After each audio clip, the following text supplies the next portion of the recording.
ગુરુ પૂર્ણિમાના અવસરે તિથલ બીએપીએસ સ્વામિનારાયણ મંદિરે હજારો ભક્તોએ કર્યું ગુરુ પૂજન।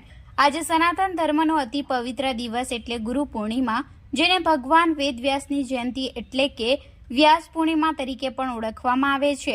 આ દિવસે તમામ હિન્દુ ધર્મના અનુયાયીઓ પોતાના જીવનને સાચી દિશા બતાવનાર, અજ્ઞાનરૂપી અંધકારને દૂર કરી જ્ઞાનરૂપી પ્રકાશ પાથરનાર ભગવાન તુલ્ય સાચા અને સમર્થ ગુરુનું પૂજન કરી ધન્યતા અનુભવે છે।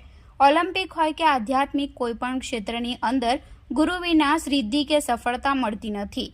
એમની કૃપાથી જ બ્રહ્મ જ્ઞાન પ્રાપ્ત થતું હોય છે। એવા સાચા ક્ષત્રિય બ્રહ્મનિષ્ઠ ગુરુની પ્રાપ્તિ એ જીવન સાર્થક થયાની અનુભૂતિ છે। આજે ગુરુ પૂર્ણિમાના અવસરે તિથલ સ્થિત શ્રી સ્વામિનારાયણ મંદિરે હજારો જનમેદની વચ્ચે ગુરુ પૂર્ણિમાની સત્સંગ સભાનું આયોજન થયું હતું, જેની અંદર પ્રકટ ગુરુના દિવ્ય ગુણો, જીવન અને કાર્યોમાંથી સૌ ભક્તજનોએ દિવ્ય અને પવિત્ર પ્રેરણાઓ પ્રાપ્ત કરી હતી।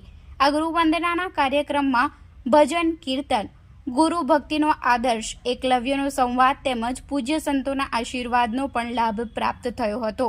આ વર્ષે તિથલ મંદિર તેમજ વલસાડના તમામ ભાવિક ભક્તો માટે ખૂબ જ વિશિષ્ટ છે, કારણ કે આપણા તિથલ સ્વામિનારાયણ મંદિરને 25 વર્ષ પૂર્ણ થઈ રહ્યા છે। તો એનો રજત જયંતિ મહોત્સવ ખૂબ ધામધૂમપૂર્વક ડિસેમ્બર મહિનામાં ઉજવાશે, જેમાં વિશ્વ શાંતિ મહાયાગ, સમૂહ લગ્ન તેમજ બીજા વિશિષ્ટ કાર્યોનો પણ લાભ વલસાડના નગરજનોને પ્રાપ્ત થશે।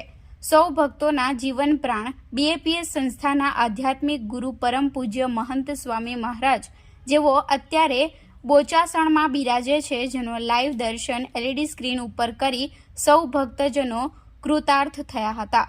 મહંત સ્વામી મહારાજે તેમના ગુરુ પૂર્ણિમાના આશીર્વાદમાં કહ્યું કે ગુરુનું સાચું પૂજન એટલે ફક્ત ગુરુને ચંદનનો ચાંદલો કરીએ એ એમનું પૂજન કરવું એટલું જ નહીં, પરંતુ ગુરુની આજ્ઞાઓ પ્રમાણે જીવન બતાવવું તેમજ ગુરુની અંદર નિર્દોષ ભાવ રાખવો એ સાચું ગુરુ પૂજન છે। તો તને, મને અને ધને સુખી થાય એવા રૂડા આશીર્વાદ અમને પાઠવ્યા હતા। અંતમાં મંત્ર પુષ્પાંજલિ કરી સૌએ ગુરુપૂજન કરી ગુરુ ભક્તિ અદા કરી હતી અને મહાપ્રસાદ લઈ સૌ ધન્ય બન્યા હતા।